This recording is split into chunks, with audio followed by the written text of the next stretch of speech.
E aí, gente, tudo bem com vocês? Neste vídeo eu trouxe algumas dicas de livros para você que quer curtir o mês do Halloween, mas é um grande medrosão, uma grande medrosona. Eu vou falar sobre esses livros que são bem variados, tem até alguns aqui que são de não ficção, se não me engano. Eu separei, mas a minha memória anda muito fraca, então eu já esqueci. Então vai ser uma surpresa pra mim também, mas são todos livros ótimos, exceto por um que eu ainda estou lendo, então ainda não tenho um veredicto. Mas eu espero que seja igualmente bom, porque é de uma pessoa famosona, então eu vou ficar muito triste se eu tiver que falar que ele é ruim. Então é isso aí, vamos lá, porque são vários livros, começando com Sweeney Todd, O Barbeiro Demoníaco da Fleet Street, da Rua Fleet. Esse livro aqui foi publicado pela editora Wish por financiamento coletivo, pelo Catarse, e esse é um livro sensacional, vai falar isso, na verdade é um Penny Dreadful, né, aquelas histórias que eram vendidas em fascículos nos jornais e elas gotejavam sangue. Então essa daqui não é diferente, ela é um tanto quanto engraçada, porque o Sweeney Todd é um personagem muito imbecil, mas essa história é ótima. Vai falar sobre esse barbeiro, que é também um assassino e um ladrão. Não necessariamente nessa ordem, às vezes ele rouba primeiro e depois mata, às vezes ele mata e depois rouba, às vezes ele nem mata o pobre diabo e simplesmente despeja ele abaixo da barbearia dele e depois eles vão se encontrar com a senhora Lovett. Se vocês já viram aquele filme com o Johnny Depp, com a Helena Bonham Carter, que é bem legal também, é um filme do Tim Burton, que é um filme legal, é um musical, tem umas músicas bem bizarrinhas, mas é um filme muito interessante. Vocês já podem imaginar o que a senhora Lovett faz com os fregueses, os pobres fregueses do Sweeney Todd, né? Então nós temos aqui esse assassino e essa mulher que faz tortas. As melhores tortas da região.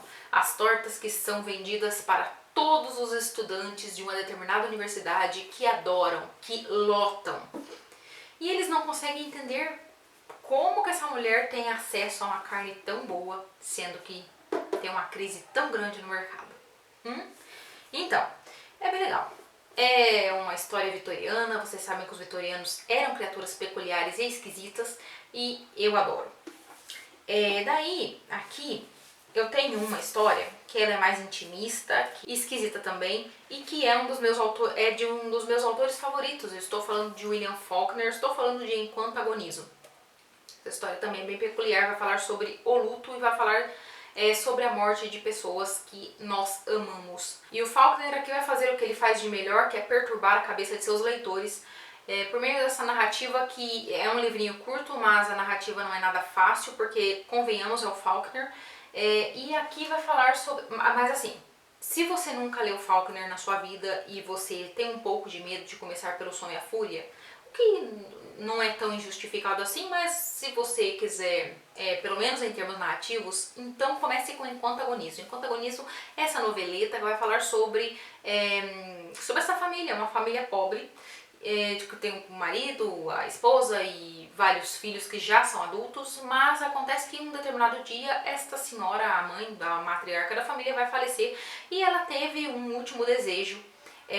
Depois de uma vida de muita abnegação e sofrimento, ela tem esse único desejo para o seu marido e seus filhos e eles não vão querer deixar de cumprir o desejo da moribunda, que no caso é transportar o corpo morto dela para ser enterrado em uma outra cidade que fica a vários quilômetros de onde eles moram.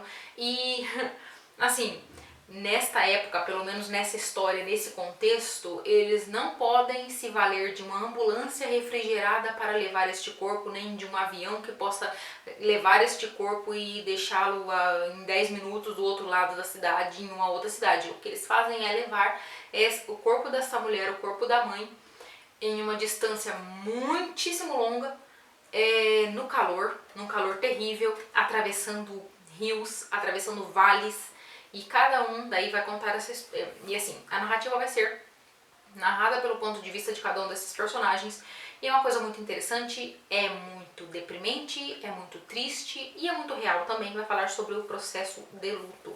Então eu indico aí pra vocês que se interessam por esse tema e que estão querendo incursionarem na literatura do Faulkner. Ou pra vocês também que nem sabem quem é Faulkner, mas, né, querem dar essa moral e seguir minha dica. Depois tem um livro que eu falei aqui Eu falei num dos primeiros vídeos do canal, então eu falo muito mais do que na maioria dos outros vídeos. E olha que eu estou tentando parar com esse costume, hein?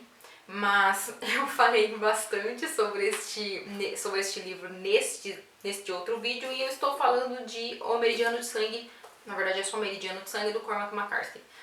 Esse é um dos melhores livros que eu já li na minha vida, assim, disparado, sabe? A escrita do McCarthy é maravilhosa, ele vai falar sobre esses caçadores de escalpos. Para vocês que não sabem o que é um escalpo, escalpo é esse negócio que a gente tem na cabeça aqui que cola o nosso cabelo, no nosso couro cabeludo. Na verdade é o couro cabeludo, e que era um costume... ser humano é podre, né?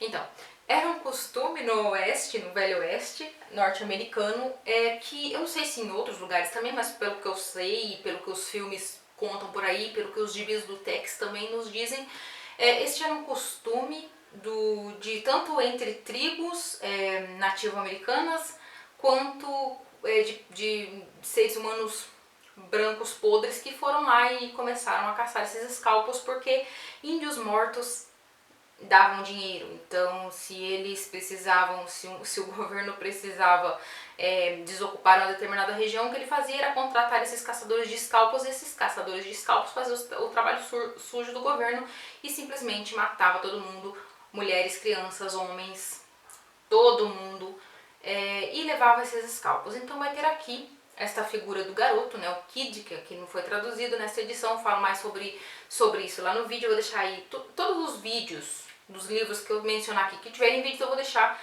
linkado aí no box de informações para vocês darem uma olhadinha lá. E este é um baita livro, vai falar sobre esse garoto, que ele vai acabar, por algumas circunstâncias de sua vida, ele é um garoto muito pobre, por algumas circunstâncias ele vai acabar se juntando a este bando. E aqui nós vamos conhecer figuras estranhíssimas, como o juiz Holden, que é essa criatura bizarra, que é um juiz. Bom, ele se auto-intitula juiz, ele tem todo um palavreado e existe muita simbologia nesse livro, existe muita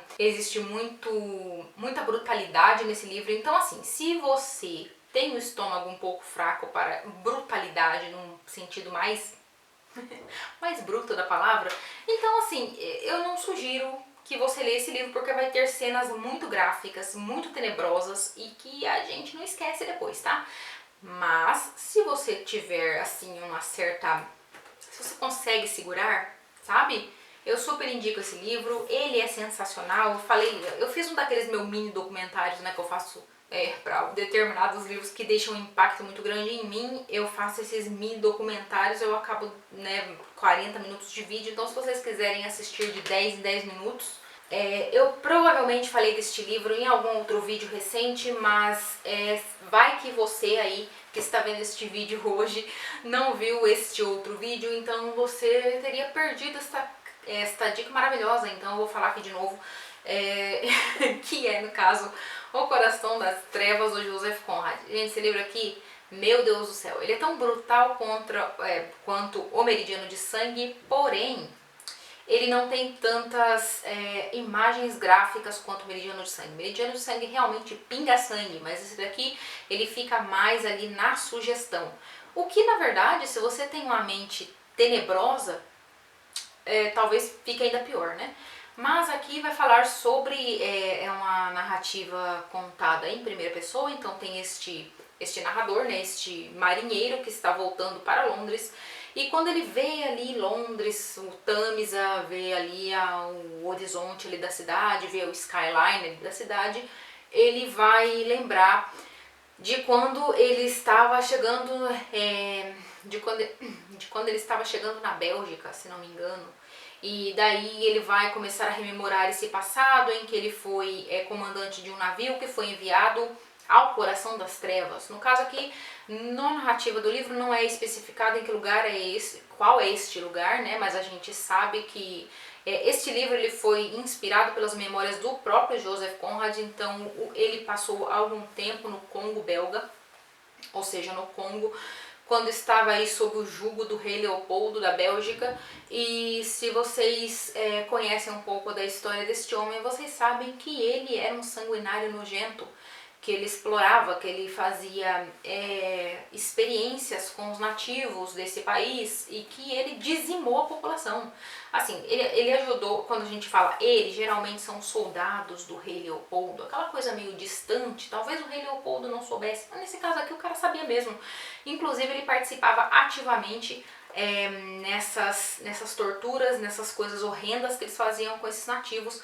E aqui o Joseph Conrad vai fazer aí essa história fictícia, porém peronomútil, para falar desta mancha, de uma das inúmeras manchas da humanidade, vai falar sobre este episódio lamentável. E aqui tem uma daquelas frases mais famosas que ficou inscrita no imaginário popular, que é o horror, sabe? E aqui é tudo muito sugestivo, mas o que é mais interessante aqui também é que o Coração das Trevas tem essa sugestão de que todos nós podemos entrar no Coração das Trevas caso todas as barreiras sociais, caso todas as leis, caso a gente se afaste da civilização suficiente para que ninguém veja o que a gente está fazendo, caso a gente se afaste da moral, caso a gente se afaste da ética. O que podemos fazer se não tivermos supervisão e se tudo for permitido? Quão animalescos nós somos. E isso aqui é terrível. Eu sempre exalto o projeto gráfico deste livro, porque quanto mais o personagem vai se enfiando no Coração das Trevas, mais onírica vai ficando as páginas dos livros e mais escura. Então, se vocês verem aqui, ó, tem uma gradação. Ele começa bem claro, razoavelmente claro, e vai ficando cada vez mais escuro e mais onírico. Então, vai ter esse monte de imagens aqui que vai dando essa ideia de que não é possível esse lugar úmido, quente, terrível. Será que isso é realidade? O que eu estou vendo? Sabe? É sensacional, gente. Sensacional. Indico muito pra vocês. Essa edição aqui é da Carambaia. Que Carambaia o quê? É da Ubu. Eu me confundo, porque as duas editoras são igualmente caras e igualmente lindas. Então, fica a dica aí pra vocês. Daí, minha gente, eu tenho outro que é um negócio meio gótico, meio esquisitão, meio maravilhoso, meio, sabe, bem diferente do filme do Andrew Lloyd Webber. Eu gosto muito daquele filme, mesmo que tenha aquele monte de inconsistência narrativa, eu gosto dele mesmo assim. E eu estou falando, obviamente, de O Fantasma da Ópera de Gaston Leroux. Se mudou o enquadramento é porque eu tive que fechar minhas janelas porque começou a chover. De novo, não sei se vocês sabem, mas aqui no Paraná, o Paraná tá afundando em água, sabe? Não para de chover faz 2 meses já. E até eu que amo uma chuva, gente, será que o sol existe? Será que ele ainda tá lá em cima? Não sabemos. Enfim, O Fantasma da Ópera. O Fantasma da Ópera que eu tenho nessa edição aqui, que é um primor. Nessa edição da editora Pandorga. Olha a beleza, sabe? O cabelinho da Christine Daae, ele até brilha. É maravilhoso demais. Tem um monte de foto, tem um monte de desenho, a folha de guarda é super bonita, tem um monte de rosas. Eu já devo ter falado desse livro, sabe? Em algum momento, provavelmente falei. Ele tem bastante desenho aqui também, ó. E vai falar sobre essa moça, Christine Daae, que ela é, assim, ela é uma corista, né? Ela trabalha neste teatro, né? No Teatro de Paris, nessa edição minha. Eu veio com a luva, super bonita, e veio com esse folhetinho aqui também, que vai falar sobre nos bastidores da ópera. Vai fazer aí um estudo sobre a Ópera de Paris, vai falar sobre as adaptações deste livro, e que legal. Como o fantasma foi ficando menos feio a cada adaptação até chegar no Gerard Butler, que é maravilhoso, né? Ninguém se importa em ser assombrada por aquele fantasma, convenhamos. Mas assim, bobagens à parte, os bastidores da ópera, gente do céu, o Fantasma da Ópera vai falar sobre Christine Daae, que é essa garota, né, essa corista, que ela mora ali na Ópera de Paris. Ela mora nos subterrâneos, não é nos subterrâneos, tem uns quartos ali do povo que trabalha no teatro, ela mora ali. E ela faz o coro, ela é uma pessoinha que não tem nada a ver com nada, etc. E o pai dela é falecido, ela é órfã, né? Ela tá aos cuidados de uma senhora lá. Mas é mais ou menos aqueles cuidados assim que a pessoa não liga muito pra ela, né? Então ela vive meio que cuidando de sua própria honra naquele ambiente, oh meu Deus, mas O pai dela encheu a cabeça dela de lorota, dizendo que quando ele morresse, ele enviaria para ela um anjo da música. E temos também esta figura muito misteriosa, muito esquisita, que não se parece em nada com o Gerard Butler, morando ali também. E ninguém sabe muito bem o que ele é, quem ele é, e até que ele está alçado à figura de um fantasma, né? Ninguém sabe a procedência deste indivíduo, só se sabe que existe essa figura, que ele mora por ali, e ele se apresenta para Christine Daae no primeiro momento como o anjo da música, né? Que veio para ajudá-la, e ele de fato ensina ela. Esse cara, ele é muito inteligente, ele é um polímata, olha eu usando os termos. Ele é um polímata, então ele se sai bem em tudo que ele faz em relação à sua inteligência, porque, né, o cara é genial. Então ele elabora óperas, ele elabora músicas, e ele ajuda a Christine Daae a se sobressair e a se tornar uma prima dona, no caso, né, a primeira atriz lá do teatro. E só que daí tem um triângulo amoroso com um dos personagens mais insuportáveis que eu já tive o desprazer de ler, que é o Raoul, né, o Conde de Chani, eu não sei, tô lembrando do filme agora, que é o Patrick Wilson. Aqui também não tem nada a ver com o filme, o Raoul desse livro é um babacão, que cara insuportável, mimado. Ele é insuportável no estilo Jovem Werther, sabe? Se vocês acompanham este canal há mais tempo, vocês sabem que eu detesto o Jovem Werther. Então, assim, chamar o Raoul deste livro de Jovem Werther, vocês imaginam o meu desprezo por essa figura. Então é isso, sabe? Esse triângulo amoroso entre essas três pessoas idiotas. Ai, ai. É muito bom. É muito bom, porque assim, ele não vai. O romance aqui, ele é bem assim, secundário. O que rola mesmo é que o Raoul tá querendo liberdades com Christine Daae. E ele acha que ele tá apaixonado. O fantasma também tá querendo liberdades com Christine Daae. E ela tá lá perdidaça no meio desses dois embustes, sem saber pra onde ela vai. E tem toda a história da ópera de pano de fundo, tem toda a história da França nesse momento, que é o século XVIII. Século XVIII? Não, século XIX. Eu acho que aqui é o século XIX, né? Meados do século XIX. Então é muito interessante, sabe? Ver todo esse plano de fundo, ver o que está acontecendo ali, como que eram feitas essas peças, como que funcionava o público. Tem o famoso candelabro, né? E assim, assistam o filme também se vocês gostam de musicais. Eu gosto demais daquele filme. Ele tem muitas inconsistências narrativas, mas quer saber? Eu não me importo. Se você é uma bruxa natural ou um bruxo natural, né, a gente não discrimina aqui, você vai gostar demais de ler este livro aqui, que é o Lolly Willows, da Sylvia Townsend Warner. Eu fiz um vídeo sobre este livro, um dos primeirinhos também. Eu tava cheia de ilusões a respeito das minhas capacidades de fazer edições especiais nos vídeos. Então vocês vão ver que Meridiano de Sangue e esse daqui, eles têm umas firulinhas lá, mas depois eu larguei mão porque, gente, quem é que eu tô tentando enganar? Eu não sei editar nada, então assim, os meus vídeos são editados o mínimo possível, porque só pra tirar aquele monte de coisa que eu falo, que não tem nada a ver uma coisa com a outra, entre um livro e outro. Então, assim, né? Mas, apesar das firulinhas, assistam um vídeo lá, tá legal. Eu acho. Espero. Faz muito tempo que eu fiz, faz muito tempo que eu não lembro direito o que eu falei lá. Mas, assim, a história e sobre a autora eu falei legal. E aqui vai falar sobre Lolly Willows, que é essa mulher. Ela tem todo um pendor para desenvolver ervas e ela, assim, ela é filha da alta burguesia, se não me engano. Talvez os antepassados dela tivessem tido ali um pé na nobreza, não sabemos. O fato é que ela é rica e ela tem um pendor para fazer seus compostos de ervas e ela vende, só que ninguém sabe que é ela que faz. Todo mundo acha que é um doutor lá, mas é ela que faz. E ela mora com o pai. O pai dela dá essa liberdade pra ela, deixa ela solta, livre, leve e solta, lá no século XIX também. E como vocês sabem, né, as coisas melhoraram um pouco para as mulheres, mas naquela época a mulherada tinha lá que casar, basicamente, né? E Lolly Willows, ela vive essa vida de liberdade, né, pelo menos em comparação com as outras mulheres, ela vive essa vida de liberdade e ela vive de boa até que seu pai morre. Quando seu pai morre, o irmão fala: minha filha, você vai ficar sozinha nessa casa enorme, não fique sozinha, vem morar com a gente. Ela vai morar com esse irmão, que tem uma renca de filhos, e com essa esposa.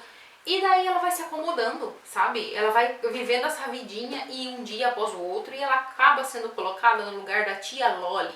Aquela solteirona que não tem muitos interesses, que passa aquela vida monótona, que não faz absolutamente nada. Ela só existe para cuidar dos interesses de sua família. E esta é Loli Willows. Até que um dia ela está andando pelo centro da cidadezinha, foi comprar alguma coisa lá para atender algum jantar da cunhada dela, e ela encontra uma loja de produtos naturais e ela encontra um livro, e nesse livro tá mostrando tipo um lugar maravilhoso, idílico, tipo no meio do mato, e ela se sente atraída por este lugar. E o que ela faz é falar pro irmão dela, pro abestalhado do irmão dela, que quando ele ouve, ele fala, mas não é possível, o que tá acontecendo com essa mulher? Ela pede, escuta meu filho, me dá minha parte da herança porque eu tô indo embora. E é isso, ela vai embora, ela vai para esse lugar. E aqui vai ter uma figura que pode ser o capeta, mas vocês vão ver aqui que este livro é bem profundinho. E ele vai falar sobre várias questões importantes, especialmente a emancipação da mulher no século XIX e hoje também, minha gente, porque, né, assim, as coisas mudaram, mas não tanto quanto deveriam ter mudado. Então, eu indico esse livro, ele é uma delícia, ele é curtinho, vale muito a pena. Daí, eu também trouxe uma dobradinha aqui sobre morte, mistérios da morte e sobre o que acontece quando a gente morre. Estou falando sobre Confissões do Crematório, esses dois livros são não ficção, tá? Estou falando sobre Confissões do Crematório e Para Toda a Eternidade, de Caitlin Doughty. Eu acho que é assim que é o nome dela, não sei. Esses dois livros incríveis que foram publicados pela Dark Side Books. Este aqui, Confissões do Crematório, é o primeiro livro dela publicado. Ela vai falar, ela é uma pessoa que trabalha no crematório, então ela, né, não sei se agora ela tem um crematório, sei lá. Mas na época ela trabalhava nesse crematório e ela também tem um canal no YouTube em que ela fala quais são os procedimentos, como que acontece quando a pessoa morre e pede para ser cremada. E é muito interessante, gente, muito interessante. Vai falar sobre todos os procedimentos que se faz com o cadáver. Vai ter muitas reflexões aqui sobre o abandono da morte, sobre a solidão da morte, sobre o fato de que nós colocamos um tabu em uma coisa, nós colocamos assim, enquanto espécie há muito tempo. Porém, existem sociedades que lidam muito melhor com a morte do que com a gente. E ela vai falar aqui que essa nossa forma doentia de lidar com algo tão natural vai cobrar o preço. Já está cobrando, inclusive, porque vejam bem, a gente tá passando ainda por 2 anos de pandemia, morreram milhares de pessoas e parece que não aconteceu absolutamente nada, não é mesmo? Tipo, e a gente não aprendeu absolutamente nada, a gente nunca aprende nada, né? Eu parto do pressuposto que o ser humano é uma droga que nunca aprende nada, mas principalmente em relação à morte, a gente simplesmente finge que ela não existe. Passa por todo esse trauma coletivo, ninguém fala absolutamente nada e todo mundo faz a sonsa fingindo que não aconteceu nada. Enfim, esse livro vai falar sobre essas questões. E este daqui, Para Toda a Eternidade, vai falar sobre os mais diversos rituais que diversos povos utilizam para enterrar seus mortos. Existem rituais muito interessantes, muito peculiares, alguns muito estranhos, mas não mais estranhos do que pintar o rosto de um cadáver para ele ficar corado e com batom, né? Ou encher ele de negócio para deixar o corpo, sei lá, eu não consigo nem entender. Enfim, esses livros vão ajudar aí a você a entender esses procedimentos e como... e ela dá algumas sugestões de uma morte mais humanizada, né? É interessantíssimo, gente. Eu super indico pra vocês. Daí, tá? Eu vou mostrar o livro que eu tô lendo, que é... que é Os Demônios de Ludum, do Aldous Huxley. E eu estou adorando esse livro. Pelo menos até o momento em que o Aldous Huxley começou a delirar aqui sobre as crenças dele acerca do sobrenatural, sabe? Eu queria um livro, se vocês souberem, inclusive, de algum livro que fale deste caso, mas com um afastamento maior, eu vou gostar muito de saber. Porque assim, Aldous Huxley, pra mim, ele é crédulo demais. Eu não gosto, vocês já devem saber, se vocês acompanham esse canal há algum tempo, vocês devem saber que eu sou uma pessoa incrédula, que não gosta de ler coisa de gente crédula. E aqui, Aldous Huxley, ele fica falando sobre, porque, nossa, quando a gente consegue acessar um determinado espaço do nosso cérebro, a gente pode ir para outra dimensão. Eu não tenho paciência para esse tipo de coisa. Eu estava amando o livro até ele começar a delirar desse jeito e agora eu dei uma parada bem aqui. Mas eu espero retornar porque, fala sério, esse caso muito me interessa. Esse caso, deixa eu fazer um resumo pra vocês. Sabem a Madonna, na década de 80, quando ela tava tentando irritar a Igreja Católica? É tipo esse livro aqui. Eu vou explicar melhor pra vocês entenderem o rolê. Isso aqui é quando a pessoa é tão enfiada na igreja e tão enfiada na fé e é tão reprimida sexualmente que ela começa a delirar com aquele monte de santo. Eu tô pensando naquela música Like a Prayer. Que a Madonna dorme no banco da igreja e começa a delirar com aquele Jesus. Ou é um santo, eu não sei. Sei lá. Mas ela começa a delirar com aquele Jesus, se é que vocês me entendem. Isso aqui pra mim é tipo isso aqui, sabe? Enche um convento de mulher reprimida sexualmente e coloca uns padres que não são nada reprimidos sexualmente. E daí, gente, só pode dar merda, né? Com o perdão da palavra. Estou com todo respeito aqui por esse povo. Mas é muito bom, é muito engraçado e é ótimo. E assim, eu começo a ler esse livro, começa a tocar Like a Prayer na minha cabeça, sem parar. Mas é ótimo, tanto a música quanto o livro. Exceto pelo delírio crédulo do Aldous Huxley, eu espero que ele pare com isso. Eu espero, porque assim, eu quero uma coisa mais, sabe? Né? Se ele falasse que era Like a Prayer da Madonna, eu ia amar.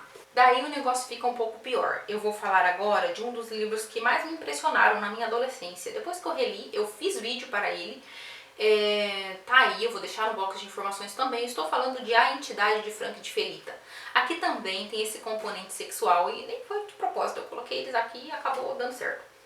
Que essa moça, a Carlota, ela é mãe de 3 filhos. Ela é mãe de 3 filhos, ela teve alguns casamentos, ela tem alguns problemas relativos a afetividade, a abandono, a solidão, a credulidade e também a encontros fortuitos com pessoas que sabe, só atrapalha. E aqui temos essa mulher que acredita estar sendo estuprada por uma figura invisível, tá? Eu falei bem mais sobre esse livro no vídeo que eu fiz, então por favor, vão lá ver se vocês se interessam, porque eu gosto muito desse livro. Ele sobreviveu a uma segunda leitura, mas eu devo avisar a vocês que aqui tem algumas cenas bem complicadas de se assistir, de se ler.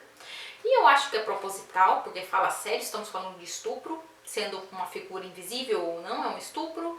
Então, se alguém achar isso aqui gostoso de ler, sabe, é meio preocupante. Então, fica aí a dica pra vocês, ou não, para quem gosta dessa divergência, desse embate de ideias entre a crença e a psicanálise, e uma psicanálise que está muito perto de uma crença, é um negócio muito louco. E é muito interessante também. Se você gostou de O Exorcista, você tem grandes chances de gostar desse livro. E por fim, mas não menos importante, tem mais 2 livros. Eu vou falar de um deles primeiro, porque também casa aí com o tema. Se a gente for analisar bem o quanto de filmes de terror e o quanto de livros de terror de possessão, ou de assombros, ou de sei lá o que, tem a ver com repressão sexual de mulheres, não é mesmo? É por isso que é tão legal assistir esses livros em que as mulheres são taxadas de loucas, ou então que seus sentimentos são exacerbados e não sei o que. Então, gente, existe um porquê disso, não é não? Esquisito, né? Então, aqui é um pouco diferente, mas eu estou falando de Jogo Perigoso de Stephen King. Esse livro, ele é polêmico, não pelo tema, tá? Mas por eu estar indicando ele aqui também, porque muita gente vai falar assim, Cíntia, você está louca, esse livro é insuportável. Porque vejam bem, esse livro se passa, tem uma única personagem, no começo tem 2, né, mas depois tem uma única personagem e a maioria do que se passa neste livro inteiro não está acontecendo de fato no mundo real, está apenas acontecendo em sua mente. Mas, gente, esse livro aqui é sensacional. Vai falar sobre essa mulher, a Jessie. que é casada com Gerald, que esse cara que ele é meio patético, sabe? Ele é um cara, esse cara meio patético, assim, que você olha e você fala, nossa, cara, você é patético. E esse cara, vocês vão entender porque ele é patético logo no começo, porque, né, ele vai morrer muito em breve. Isso não é spoiler, tá, gente? Isso daí é, né, é tipo o resuminho do livro aqui, a sinopse. E eles estão naquele momento do casamento em que eles estão muito sem criatividade. E daí o Gerald, ele consegue uma algema de verdade, de um policial amigão dele lá. E ele pensa, nossa, que bom, vou levar minha mulher para os cafundós do Judas e usar essa algema nela nas nossas sessões de pegação. E daí é isso que ele faz. E eles vão para os cafundós do Judas e daí ele acha uma boa ideia prender a pobre da mulher numa cama com algema de verdade. E o que acontece é que ele fica tão animado com tudo ali que está acontecendo que ele tem um ataque fulminante e ele morre. Só o Stephen King vai pensar num negócio desse. E, gente, esse livro é de uma aflição inacreditável. Tem uma cena aqui da Jessie tentando pegar um copo d'água que é uma das coisas mais bem escritas, porque assim, a pessoa conseguir sustentar um livro desse tamanho com uma mulher presa na cama, só com esses elementos, é tipo, é o Stephen King aqui no auge da sua capacidade narrativa, porque, não sei se vocês sabem, mas eu gosto bastante do Stephen King, da forma como ele narra de um jeito delicioso, você menos percebe que você leu 100 páginas, você senta meia hora e você senta. Você vai lá, lê, fica meia hora lendo e de repente você vê que leu 100 páginas. E isso aqui tá aqui também, sabe? Esse livro é incômodo, ele é esquisito, pode ser cansativo, mas eu acho que é tudo intencional. Porque é uma mulher presa na cama, né, gente? Tentando sobreviver, sabendo que ela provavelmente vai morrer, porque ninguém passa ali. Não é momento de férias, não tem nenhuma das cabanas, eles foram pra essa casa que eles têm, que é onde eles passam as férias. Mas vejam bem, não é temporada de férias, então não tem ninguém ali. Tem um cachorro que foi abandonado pela família e, meu Deus, que triste, ele foi abandonado pela família e ele meio que ficou selvagem e ele tá com muita fome, ele não sabe sobreviver sozinho, então o que ele faz é se aproximar daquele suculento cheiro de carne podre, né, porque o marido dela começa a feder, porque, né, ele vai passando tempo ali. E ele tá ali. E a Jessie acha que ela começou a ver, ela acha que tem alguém no quarto junto com ela e que esse alguém está observando ela. Então, assim, é uma loucura, tá? É uma loucura, eu indico pra vocês. Ele não dá medo no sentido sobrenatural de dar medo, mas eu, que tenho muito mais medo de ser humano do que de coisas do sobrenatural, pra mim, isso daí é muito mais assustador do que qualquer um livro de fantasma ou demônio. Daí, por fim mesmo, agora dessa vez, é um livro da classicona Shirley Jackson, que é o Sempre Vivemos no Castelo. Shirley Jackson tem aquele livro bem famoso chamado A Maldição da Casa da Colina, mas eu não gosto daquele livro. E aqui eu gosto muito mais desse livro. Esse livro vai falar sobre essas duas irmãs esquisitíssimas que moram numa casa no meio do nada. E essa casa é no meio do nada porque é um super terreno, e essa casa é tipo uma mansão gigantesca e que fica nos arredores de uma cidadezinha, daquelas pequenininhas uma galera com a mente bem fechada, sabe? Então eles já detestam essa família porque essa família é rica e eles são pobres. E também tem um outro motivo para detestar, que são as histórias que rondam essa família. Dizem que a mais nova assassinou todos os parentes durante um café da manhã. E então é isso aí, sabe? Este livro é contado do ponto de vista dessa menina e dessa moça, né? Ela é uma jovem. E, gente, isso aqui é muito bom. Isso aqui é muito bom mesmo. Eu adorei esse livro, porque a mente dessa personagem, ela vai se modificando no decorrer da narrativa.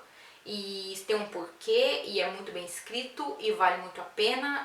Esta edição aqui, a Soma de Letras agora mudou essas edições para umas edições horrorosas de feias, que parecem bem juvenis. Mas eu acho que ainda dá pra encontrar essa edição aqui, capa dura, bonitinha, por aí. É isso, gente. Sabe? Terminamos. Este é são vários livros aí pra você que não quer deixar o outubro passar em branco, mas também tenho medo da gota de sobrenatural. Então aqui é bem suave, quer dizer, não tem muito sobrenatural, como vocês puderam ver.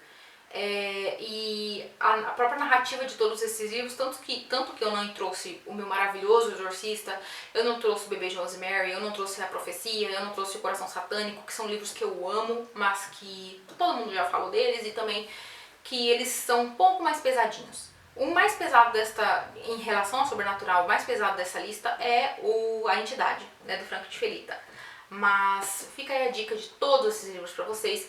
Os livros que tiverem vídeos eu vou deixar aí no box de informações. E por favor, curtam este vídeo, comentem se vocês já leram alguns deles, se vocês se interessaram por alguns. E me ajudem a fazer com que esse YouTube não se esqueça de mim. Que ele continue indicando esse vídeo aí pra mais alguém, porque ele me indica, né? E a culpa é minha também, porque eu apareço aqui a cada 15 dias.